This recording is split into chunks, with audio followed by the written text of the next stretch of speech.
All right, so we're getting ready to go out and do some testing here, and I thought I'd bring you along on some of the other stuff that's going on as well. We're going to test some saws, you know, some chains, and so forth. I don't know how many we're going to get into. I'm just getting started. So, you know, I have several lined up. I just don't know how many I'm going to get into. It's been a rainy day, and we got a little break, but it could be back at any moment. So, well, like, my boy's four-wheeler is in here, so that's kind of the project I'm really working on today. Well, let me show you. This is one of those little Chinese four-wheelers, and he's had it running now for about a month. We've had it for a couple of years. It just never ran. He's been running it pretty consistently for about a month now, and it's starting to have some issues, like here where the upper ball joint would be. The bolt's coming out. Get ready to fix that. I'll put some Loctite on it, I guess. We'll see if I can get Loctite on it though. I'm suspicious she just flat out stripped out. We'll find out. It's got the steering all thrown off. The steering is like this in order to go straight. So I'm gonna fix that, see if that helps, and we'll go from there. I can feel slop in it now. Like there's slop in there. We'll see how she goes. I don't think these things are going to be built to withstand the torture of a 9 or 10-year-old, if you know what I mean. The chain is already pretty much smoked. She's loose as the son of a gun. I'm going to tighten it up, but I'm going to have to see if they make a good quality chain for these. I'm sure somebody makes one. She's loose. She's stretching really fast. So we'll have to see if we can find a better solution for a chain for him. I think if we can do that, because that chain, with the way it's getting loose, it'll destroy the sprockets. And if I can get that chain replaced before the sprockets toast, you know, it'll save me from having to replace everything. That's kind of what I'm actually going to be working on here today. Before I do that, though, I got to go do something else here. Here, check it out. This is my homemade little chicken coop. It's been empty for a little while. We had a batch. They all died. We decided to get some more. This is my lock. The boys like to get into it. So I'll just turn that, run that sucker in, and the boys stay out. I could padlock it, but I haven't. There they are. Chickens. There's ducks in there too. They are hungry. We're getting ready to feed them.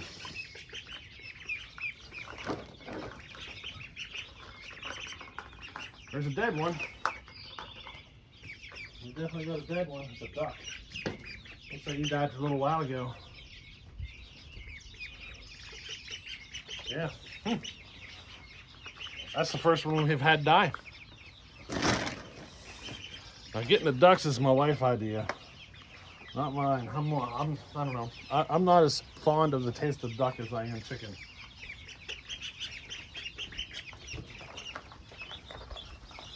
They are hungry. They will gobble up that food like nothing else. You know what I mean?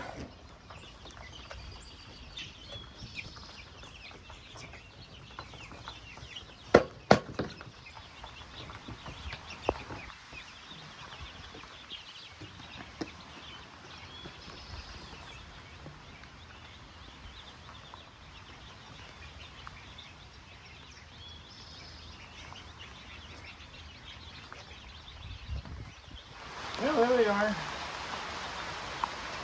Gotta commit one duck back to nature.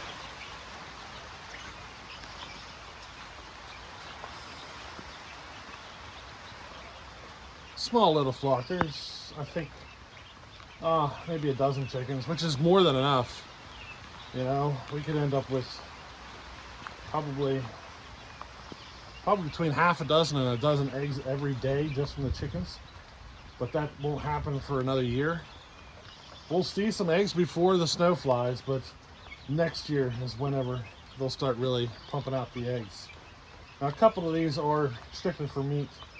These ones here, this is strictly for meat there.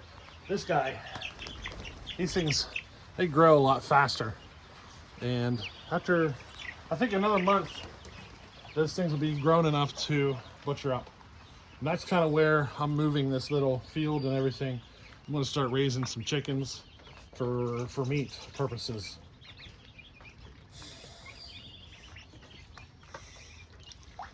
I wouldn't say I'm gonna have a little farm here, a chicken farm or nothing, but I'm gonna produce some chickens. And maybe I can get a few people who are willing to buy some chickens, you know, that were raised here. And we'll see how it goes. Worst case scenario, I got a lot of chicken meat to eat for myself, you know what I mean?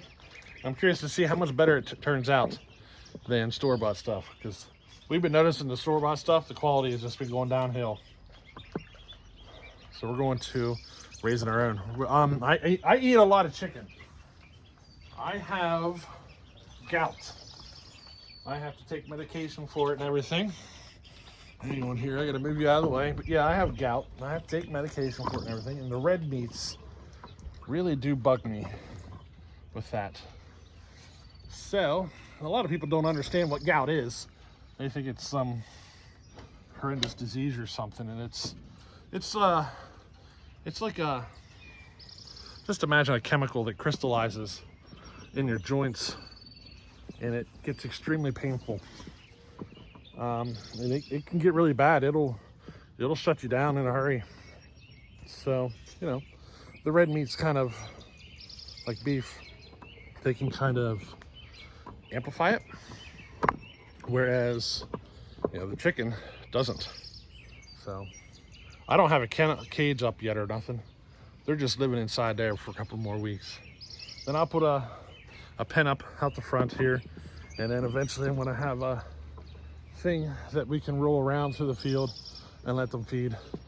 My mistake the first time around was to not pen them. I was letting them roam, and we just got too many animals here. And yeah, they ended up not surviving.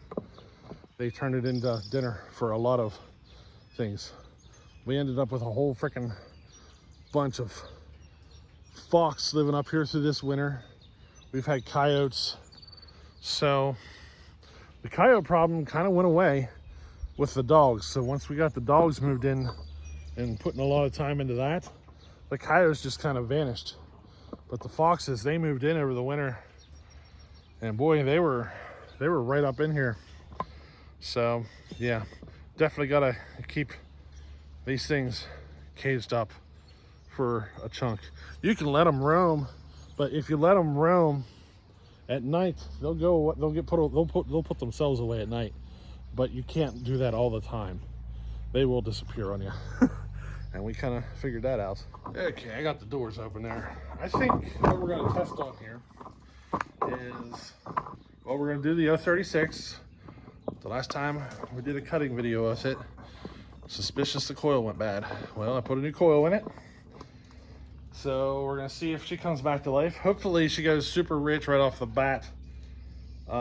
If that happens when you do a coil swap, like say you're suspicious you have a coil issue and you put a new one in, you should notice the tune get fat.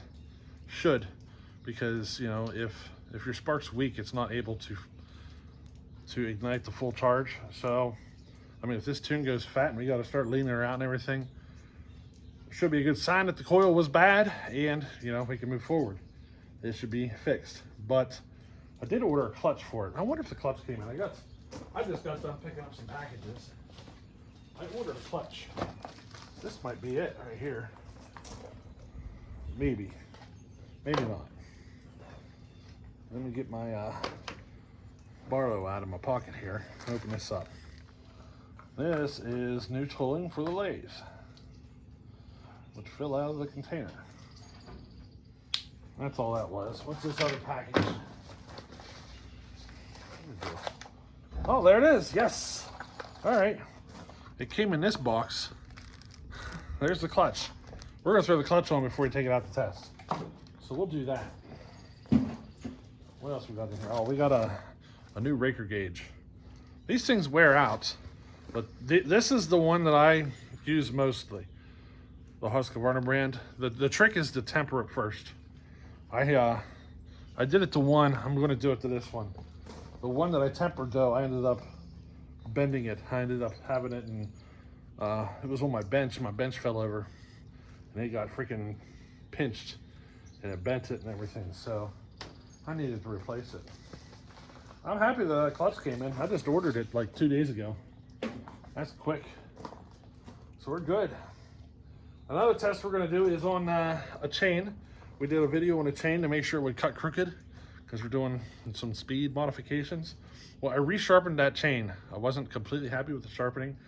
I just want to make another cut with it to be certain that it's still cut crooked and make sure my sharpening is still good and everything. I just wasn't happy with that sharpening, so I want to make another cut with it. I don't want to change multiple parameters, you know what I mean, whenever I make changes. So I'm sharpening it, then I'll start making more modifications. I'll show you more of that in a minute. Also got a test on the home light VI 130 and see if she cleans up. We put another coil in it. So, but it's a rainy day, so you're just going to see a couple of cuts per thing, and let's just start working our way through it. I'm going to go start out by putting the clutch on this 036. All right, here's the 036. We put a new coil in it, so let's see if she runs good. And I put a new clutch on it. The clutch springs were bad on the old clutch, and the chain would not stop moving at idle. It just kept spinning freely, you know what I mean? The new clutch should solve that. The chain should actually stop now when it's at idle.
Yeah, that's all kicks butt now.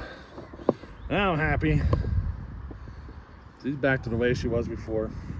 Tons of power and speed. It's got it both. I mean, I've raced with it, you know, and Briscoe built it. What more could I ask for, you know what I mean? All right, so we're back over here.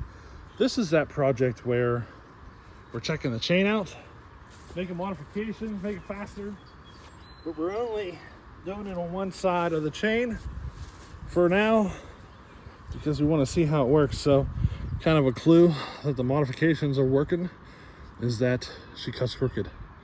That's kind of what that whole video is about.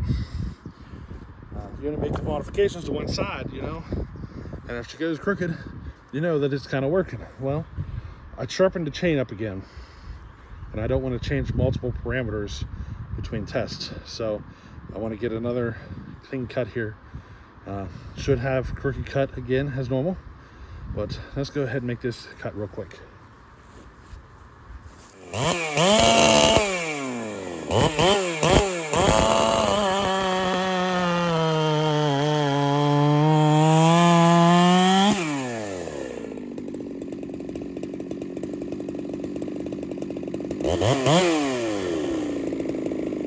Alright, results are still the same.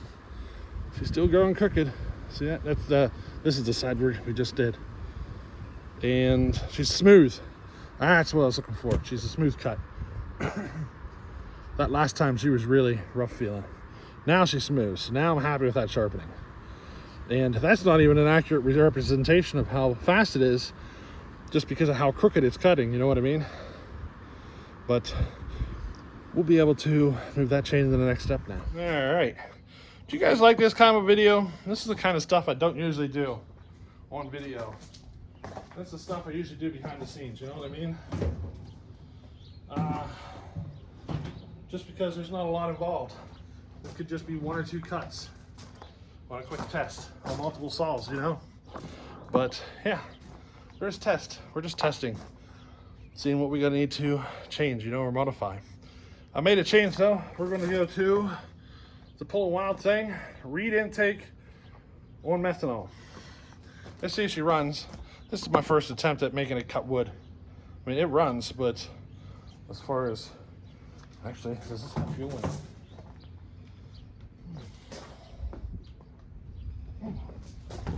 All right, so yeah, she runs, but I don't know if this is gonna run with any power, you know what I mean? This is, like, I've had this thing, the first time I fired it up, it was on methanol. And I've had it running on methanol. It's just, I'm working on the porting and all that stuff, and that'll change it. So I don't even know if this is gonna pull chain yet. You know what I mean? I did do some porting work to it, so we gotta see if this is viable. I have to prime it to start it, so once I get her fired up here, we're just gonna go straight to the wood.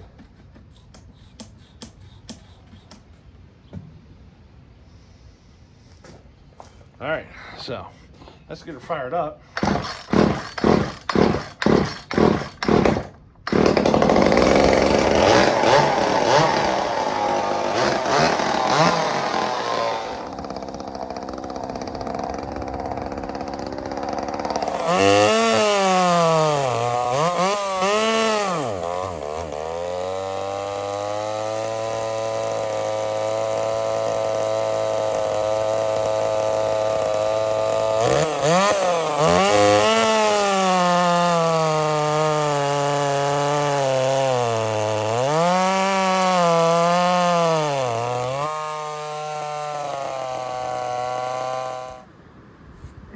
Well, that's a carb issue. She's not pumping fuel. All right, yeah, that was a carb issue. I pulled the fuel line off. She's bone dry. There's nothing in there. And I just topped off the fuel tank. So she's not pumping anything. We'll have to figure out what's going on there. Probably a bad diaphragm, you know. I don't think I have any for this carburetor though. So we'll have to see. Let's move on to the next one. All right, we're gonna move into this Home Light VI 130. We've been having coil issues for the last like two videos on it. It's the last thing to get this saw up and running good. So we're gonna take it out and see what happens, you know what I mean? All right, here comes the wind. Just in this little bit of time, the wind's gonna start. There's a storm rolling in. Let's get some cuts. Home Light VI 130, poured it up, and let's see what happens here. This is a used coil out of a Partner 5000. Let's see if this fixes up our spark issues.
Yep.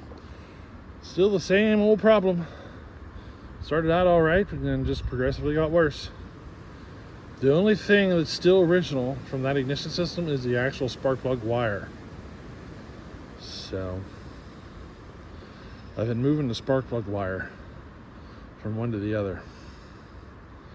So it's either the wire or something else, but it sure seems like a spark issue to me. So we got more fiddling to do with that guy. Well, I'm a little disappointed about that home light. I was hoping that would fix it, but I'm not surprised. I mean, we can assume it was a coil, and sometimes it just isn't, you know. I still feel like it's spark related though. It's not a point saw. It doesn't have points, in case you're wondering. Maybe it's the wire. So it's the wire is off of a Husqvarna 50 coil. The spark plug wire. That first coil I was running. What are the chances it's actually in the wire itself? You know, that'd be the only thing left to check on that ignition system, is to make sure it's actually in that spark plug wire, or make sure it's not. So if that doesn't fix it, then there's something else going on in there. And if there is, then I'm suspicious it's our timing might be off, because we are running a different coil, so our ignition timing might just be off for it. So we might have to go to an original coil setup. These coils work on stock saws, but it doesn't like these ones. So we might have to go to an original style coil. It just, the timing of it might just be a little something about it that just these home lights don't like. You know what I mean? We'll see how she progresses. But besides that, I don't usually do these kind of a videos showing you this stuff. This is the second one I've done here recently. I'm kind of curious to see if, you know, you guys want to see more like this. This is a lot of stuff you don't usually see me do on video. You know what I mean? Like here, let me show you. So, well, that Briscoe saw is done. That 036, it's done. So everything that's over here, we're gonna stick it over here, because it doesn't need to be on that table. It can be over here because it's done.